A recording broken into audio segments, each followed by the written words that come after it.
Hello guys, once again, this is Danny's Vlog. Meron akong ituturo sa inyo ngayon guys, no. Ito ay bagong experiment ng 500 pesos.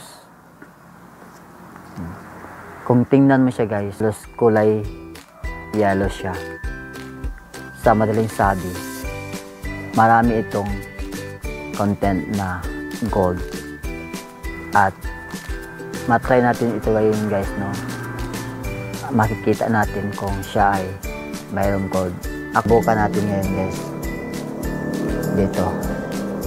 Alam nyo guys, no, so nakikita nyo naman sa mga vlog ko na pag ako nag-test na mag-detect sa isang bagay ay sobrang napakalapit, no, dahil dito sa aking area guys, no, dyan banda, dyan mga 5 dangkal lang, no, 20 street, no, dito banda na shallow deposit dito guys ng penetration. So yun na ang mga dahilan na pag mag-test ako sa pag-detect ay lalapitan ko, dahil kapag malayo siya guys, aagawin siya dun sa banda mag-detect sa yung naka may load na Japanese t-shirt dito banda. Yan lang banda, oh, dyan dito guys, dyan tama. Yan lang guys, shallow deposit. So ngayon guys, no, itong 500 detect ko siya guys. Ayan. Ito ang gamitin ko guys. Ito Mini Japan version 5 na dismantle siya guys, no. Yan siya. Ito Mini Japan version 5 na merong 10 grams mercury. So ang gagamitin ko guys. Ayan. Ganito lang siya kahaba guys, no? Nasa sa mga 11 inches. 11 to 12 inches. Yan. 12 inches lang siya. So ito guys, 10 grams. Dito natin malalaman kung itong 500 bills, no, ay may content na gold. At first time ko ito guys, no, mag-try ngayon. At alam ko guys na meron siyang gold content. Okay guys, try natin. So ganyan lang, palapit ko lang kasi pag malayo yan, ang maditik niya yung Japanese treasure nga dito lang malapit sa kanya ay magpamilok. Ako naniniwala na meron itong gold. Ang oras ngayon guys, gabi ngayon guys, nasa 12 na yata, 12 PM. Malamig ang panahon ngayon guys, pero tingnan nyo guys, oh, nag-detect pa rin siya. Oh. Dahil ang ano ngayon, wala namang buwan ngayon guys, matayo na yata. Oh, yun guys, oh. Detect siya, oh. Mahina lang siya kasi sobrang lamig ang panahon.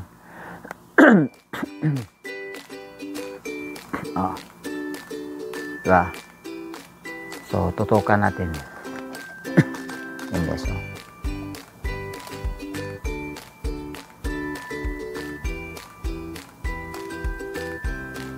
Talagang meron siya guys, oh.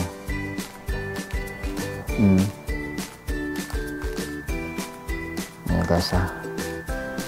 Highline ko siya sa banda, oh.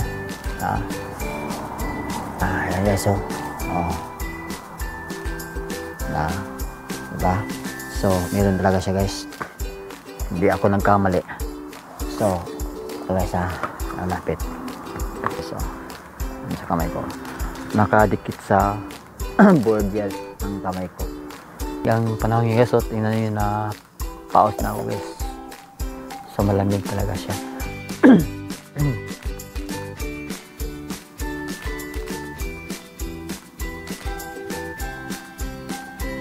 Ayan, oh.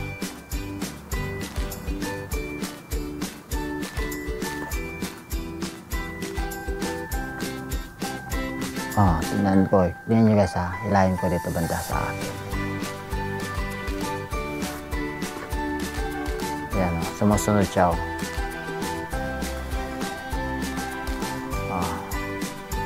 Kaya tingnan nyo ang kamay ko guys, hindi tayo nagalaw. Hindi nagagalaw guys. So, probe na guys no, na meron siyang talagang gold. May gold content ito. So, meron akong 1,000. Ito. Mawala itong gold. Yung bago kasi, dito banda sa gitna, may parang clear dyan. Ano, hindi ito bago. Ito naman, palagay ko hindi ito mag-detect. Try natin.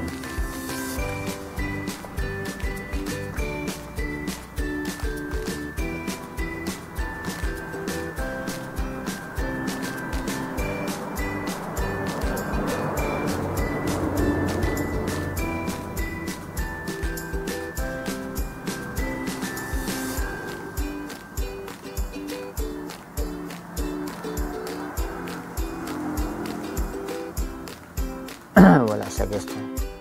Hindi siya nag-detect ko.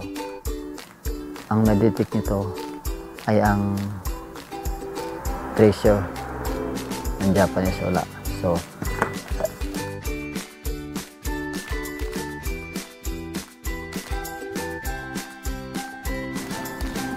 kung meron kang 3-4 na ganito, saktong bigat niya, ito tayo sa rad. Doon sa rad. Ito, magaan lang siya guys. Gold wire na 18K. Tapos meron dito na yung sa processor guys, malakas ang karat dito guys. Di lang basta 14K o 18K. Dahil makita mo yan sa kulay guys. Oh. Ayan oh, kulay niya oh. Yan yung kulay niya guys oh. Yan. Kung kayo dyan no, yung 500 guys, at i-try nyo, talaga makaka-detect siya. Natin yan guys ha. Magbutang ka lang na mapabigat dito guys no. Pwede tingga, bakal, pwede. At mas maganda pag dalawang 500 ilagay mo ito, mas malakas pa siya guys. So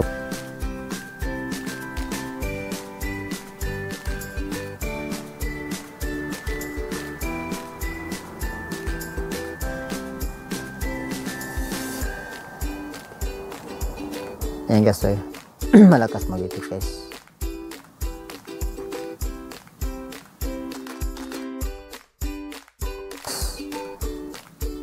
Guys, diba? Yan o, titag niyan. Ang lakas. Pwede mo siya gawing pendulum ng Japan o mini Japan. So, pag halimbawa, malaki ang rad mo, yung standard na rad, meron akong ito sa inyo guys, no?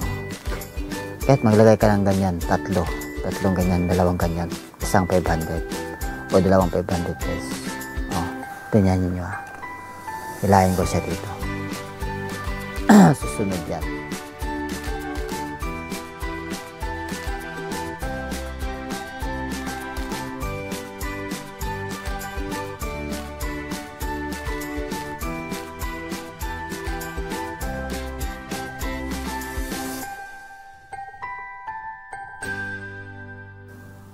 Oh. Talagang nakaka-detect siya. Lagyan natin dalawa. At masyado itong sobrang lakas na guys kasi dalawa na.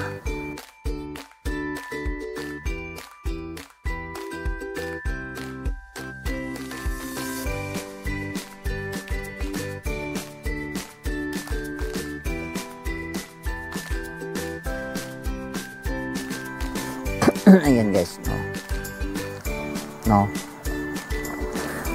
Inipit ko siya guys, so hindi ko talaga magalaw siya. Inipit ko siya, no. Inipit ko siya dito banda sa may tube. Tingnan natin guys na para walang daya. Okay.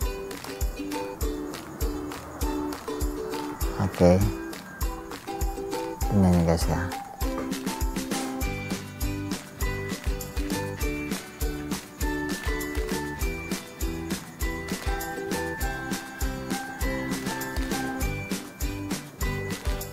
Hanggang nakakalitik siya. niyo ang kamay ko. Diyan, dito kay tututok guys, no? Hindi ko man ginagalaw yan. Oh. Kakalitik siya guys ng gold. Yan guys, oh. Lakas. Yan ang kamay ko guys. Tingnan guys, nakahilayin ko guys, tingnan nyo. Tingnan nyo guys, oh.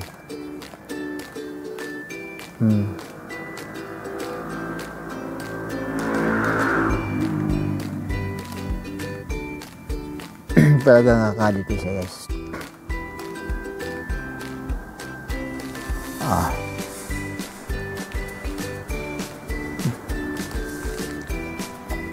Tingnan nyo guys.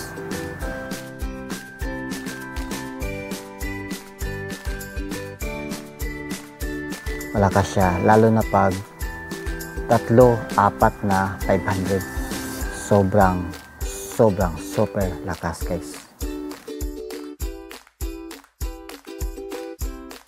Ayan guys. So ato siyang tirahon sa vertical.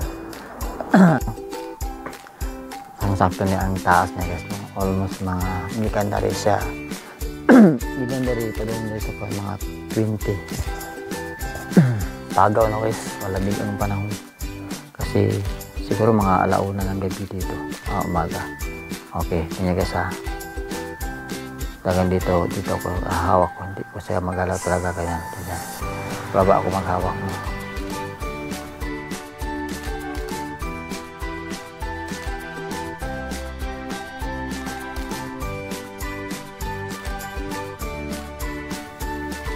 Ayan na guys, so madali lang siya makakalitik guys.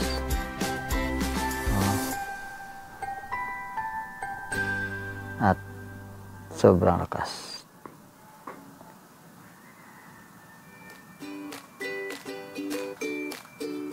Ayan guys, so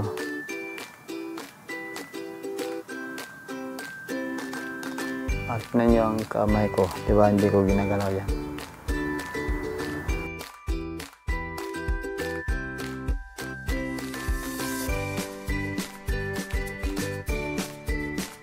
Sobrang lakas guys.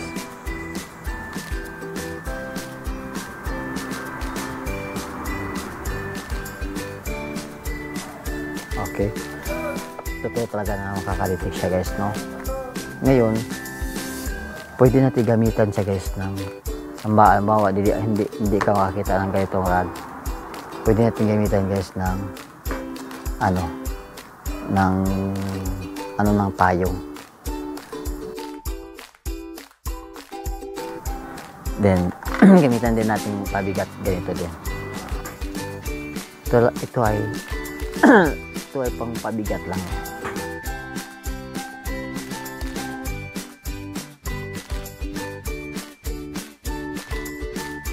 Ito pa.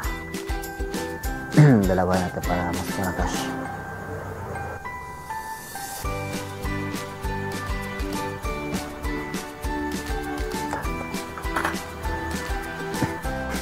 Yan ito.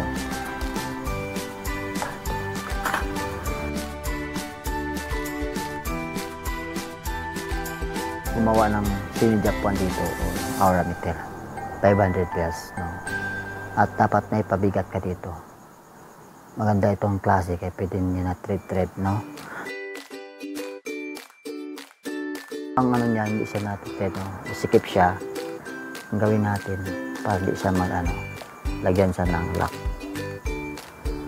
So ito na siya guys, no? Ito ay stick ng umbrella, ng payong. Ito ay fiber. Dito na nababali, fiber. Okay, ito sa sirang payong. So, maganda.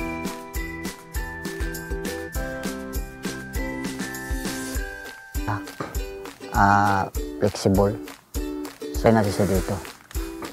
At wala pa siyang ground.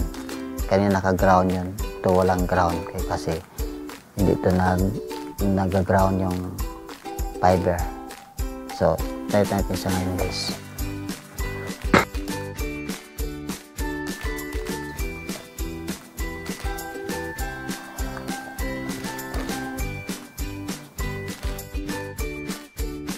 Talagang walang ground na ano na maglatay dito guys, no?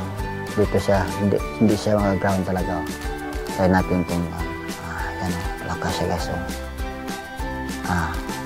Yan siya guys, lakas siya, no? So sobrang lakas niya guys, no? Lalo na pag hindi mo ito na naka-float yung kamay mo o hindi siya nakaano sa sobrang lakas. Tignan niya guys, oh.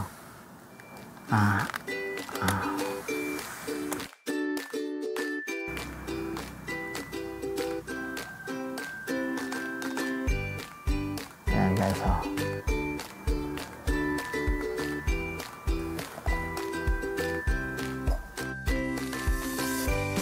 Ito na pag wala kang nasasandayan, yung lahat ng aura mo, yung current ay talagang pupunta dito, dumadaan dito guys, no? At sobrang lakas. Tingnan nyo guys, ganyan ko paghawak ko. Ang kamay ko nakadikit dito, so dahil malamig ngayon guys, napapaos na ako. Tingnan nyo, ang 500 pesos, maraming gold content.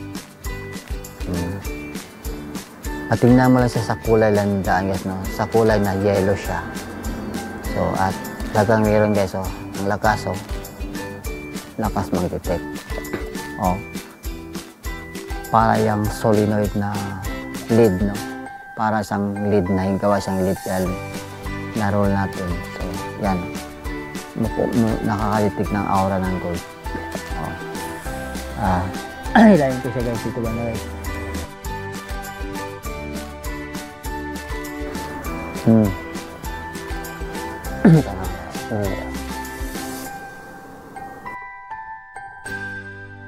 Tandaan nyo naka-horizontal lang siya. Ito guys, dalhin ko siya sa taas. Tingnan nyo yung pendulum kung saan siya pupunta guys. Dito guys, banda. Kanya guys, tingnan nyo yung pendulum guys. Papunta din dyan, no? Papunta siya sa taas.